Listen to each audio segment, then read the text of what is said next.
Good morning and thank you for joining us. For State of Texas, I'm Josh Hinkle. With just a few days to go before the election, Donald Trump's lead in the polls is growing in Texas. And an NBC News poll shows Trump leading Hillary Clinton by 9 points. That's a wider margin than several earlier polls. One reason for the difference? This poll focused only on people likely to vote in the election, not the larger universe of registered voters. One Texas congressman is causing controversy for his prediction on what will happen if voters choose Hillary Clinton for president. Austin Republican Michael McCall went on Fox News earlier this week to say Clinton could be impeached because of ongoing investigations into her emails. This investigation will continue whether she wins or not, but assuming she wins and the investigation goes forward and it looks like an indictment is pending, at that point in time under the Constitution, the House of Representatives would engage in an impeachment trial. It would go to the Senate, and impeachment proceedings and removal would take place. Talk of impeachment proceedings just days before the election brought strong responses from Clinton's supporters, including President Obama. He spoke at a campaign rally in North Carolina. You've got some Republicans in Congress who are already suggesting they will impeach Hillary. She hasn't even been elected yet. It doesn't matter what evidence, they'll find something. That's what they're saying already. How does our democracy function like that? That's a question a lot of people have as they look beyond Election Day. And for some perspective, we go to our experts. Brandi Grissom is from the Austin Bureau Chief of the Dallas Morning News, and we've got Ross Ramsey from the Texas Tribune. Welcome, everyone. Thank you. Good morning. What do you think about that soundbite? I mean, is impeachment for Hillary, if she gets elected, is that actually something that could happen? You know, the war is over, the war is beginning. You know, this is one of those things where you look at, this has obviously been a really contentious election for 18 months. And, you know, if anybody thinks it's going to end on November 8th, I'd love to see their evidence. I think, you know, we're going to start the next phase of this on November 9th. Voters seem to be, in their way, supporting constant contention. And clearly, Michael McCall, I mean, people say that he has another motive, maybe possibly running for Senate against Ted Cruz. I mean, a Texas congressman, what does that say, saying something like this? I think there are a lot of folks who are looking toward those future races, maybe just wanting this one to be over and thinking about the next one. Right. But, you know, we're also Beto O'Rourke, a Democrat from El Paso congressman, said this morning that he's thinking about running for Senate as well. And so, you know, people are trying to position themselves for what's next in the future, especially in this environment where it's so divided, trying to stake their territory. What's kind of your take as we're just, you know, a couple of days away from the election? You know, we did some polling. The University of Texas Tribune poll ended right before early voting started. So a couple of things have happened. You know, but you know, what was interesting in those numbers was that it was a close race. Trump is ahead in Texas. He's not ahead by the traditional, you know, double percentage point lead that Republicans are. And when you ask his voters, why are you voting for Donald Trump? Do you want your candidate to be president, or are you voting against the other candidate? 53% of his voters don't want Hillary Clinton to be president. It's sort of weak support for Trump and strong opposition to the Democrat. So, you know, I think a lot of Republicans, I think what that tells you is a lot of Republicans are, I'm a Republican, but I'm not sure about this guy, but I am sure about the opposition. And I saw the new NBC News poll came out, and it said 9% lead for Trump, which you said is not the double digits we expect. What do you read out of that? Well, it's all going to depend really on turnout and who we see coming to the polls, and if more people in Texas, we're always seeing a huge spike in the polls and early voting. So if that trend continues, that'll really tell us a lot about what's going to happen. And what's election night going to be like for your outlet? Well, you know, we're just going to, obviously we're watching Texas and watching to see what happens in Texas. In some ways we have, you know, it's important to the candidates on the thing, but in terms of changing the slate of the legislature or changing the direction of some statewide office, the Texas part of the election is really not a major election. This isn't going to be a big game changer. The top of the ballot is, of course, what everybody's been talking about for 18 months and what we've all been talking about. And we're going to be watching that and seeing what happens in Texas. Do the traditional Republican counties stay Republican in the same strength, you know, velocity, you know, intensity that they have for Trump? And where do we see changes? The biggest county in the state is Harris County, and Obama and Romney were less than 1,000 points apart when that race ended. So that's a county that's on the bubble. Is that going to be a red county or a blue one, and by how much? Dallas County's been blue lately. Tarrant County's remained very, very red. Fort Bend County is on the bubble. There's some things around the state like that. Travis County, of course, has always been the blueberry and the tomato soup. Right. You know, and earlier we were talking about that it seems like the presidential race has really overshadowed so much other news, and especially political news. I feel like people aren't talking about it as much because we're this close to the election. After this, we've got the legislative session here in Texas, and I know that, you know, we're kind of looking ahead to that. And I read the article that you had out about the prison system. Can you kind of tell our viewers a little bit about what you were trying to put out there? Sure. So what we discovered is that the Texas Juvenile Justice system here in Texas over the past year or so has seen a sort of shocking rise in the number of youths who are inmates in their facilities. And the system is really trying to keep up with that increase, as they've undergone also a huge budget decrease over recent years. And what some advocates are worried about is that the oversight of the youths and the conditions in which they are living is suffering as a result. What we found is that there was one corrections officer who was arrested and charged with sexually assaulting one youth in a facility, and investigators have found that there are allegations that he molested a number of youths over his employment there. And what's more is that we also discovered that there was a history in this guy's background where he had worked at the adult prison system and had some issues there too. And the Juvenile Justice Department was aware of those issues and yet continued him to allow working with youths. So concerns about that as we head into the legislative session and what lawmakers will do in response. Yeah, it seems like there's a lot of talk of, from stories like that and others. You know, we've got the CPS crisis, also the need for reforms in some of these government agencies. What are you kind of seeing as some of the other big things that are going to get talk in the legislative session? You've got these big operational things, like you say. You know, Charles Smith is the executive commissioner at the Health and Human Services Commission, has said that to get CPS in line, he needs I think his phrase was north of $400 million and 1,300 employees. There are a lot of pressures like that on the legislature and on the budget. At the same time, they're going to have a little bit less money coming in. It's not a bad time, but Controller Glenn Hager has said you're not going to have as much money rolling in this time as you did last time. So they're going to have to decide whether to get into the rainy day fund. They're going to have to decide what to do with some priorities from Greg Abbott, Dan Patrick, and Joe Strauss, who variously won a convention of states. This is Greg Abbott, to amend the U.S. Constitution. Joe Strauss would like to concentrate on school finance. Dan Patrick has said, I want to concentrate on school choice, education savings accounts, things like that, property tax relief, and some other things. So, you know, it looks like a fairly contentious legislative session, and it looks like a lot of the things that they're going to be working on are things that they didn't choose to work on, but that chose them. When you have such a divisive election season, you know, and then you go into something where there is the need to create new policy, is it more difficult for the two parties to agree on some solutions at that point when we get to the legislative session? I think one of the things that's going to be overshadowing the legislative session is another sort of divisive issue that we're seeing on the national as well as the state level, and that is transgender bathrooms. Right.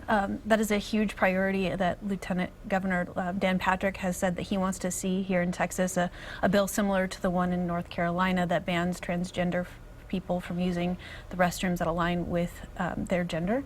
And so that is a bill that many in the business community here in Texas really strongly oppose because they're worried about the economic fallout of legislation like that, such as they've seen in North Carolina. And so what you're seeing set up is a really possibly acrimonious battle between conservatives who want the support of the business community and those who are wanting to go along with the conservatives who really support this bill. It could be a really bloody battle. Right. You're going to have a lot of Texans watching North Carolina to see what happens to the governor's election there, to see what happens in the Senate election there. To some extent, those elections are referendums on just this issue. And as Brandi said, you know, it's not so much the Democrats are over here and the Republicans are over there as some Republicans are over here, which is where their voters are. Patrick is where the voters are in our poll. And some of them are over here on economic development issues that have been dear to the Republican Party and that are kind of setting the tone in North Carolina. So a little bit caught between and betwixt. All right, we'll come back to you guys in just a moment, but a lot of people are looking for someone to blame for the tone of this year's campaign, but some folks are turning the focus on the way many of us choose to get the news, how social media is changing your view of the campaign. First, though, a new plan for fixing the crisis at Child Protective Services, how new recommendations could change the way Texas protects children in danger.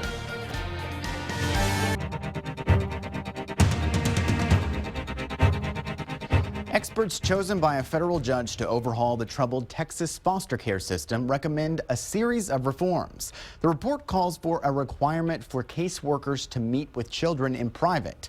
It also recommends the state phase out foster groups' homes and mandate that younger children be placed in family-like settings. The report also looked at ways to keep Child Protective Services caseworkers on the job. One key recommendation would put a cap on the number of cases assigned to each caseworker. The report recommends a limit between 14 and 17 cases. It also calls for controlling the load on newly hired caseworkers in the first 9 months on the job. Working conditions and pay are big obstacles to keeping caseworkers. State leaders put in an emergency plan to hire and train more caseworkers. Right now, starting take-home pay is around $24,000 a year. The low pay and tough working conditions lead an average of 4 CPS workers to quit every day. Commissioner Hank Whitman presented a plan to state lawmakers to train and hire 550 new caseworkers. The total cost is close to $60 million. But some members of the Senate Finance Committee are questioning whether the agency is effectively using its money. The recommendations come as a response to U.S. District Judge Janice Jack's ruling that the state's foster care system is unconstitutionally flawed. Judge Jack ordered reforms after finding that the Texas system often leaves children worse off than when they entered the system. A lot of people believe this year's election may be the most vicious and vile campaign ever. But is the problem the way many of us choose to get the news? We'll look at how social media is changing campaigns.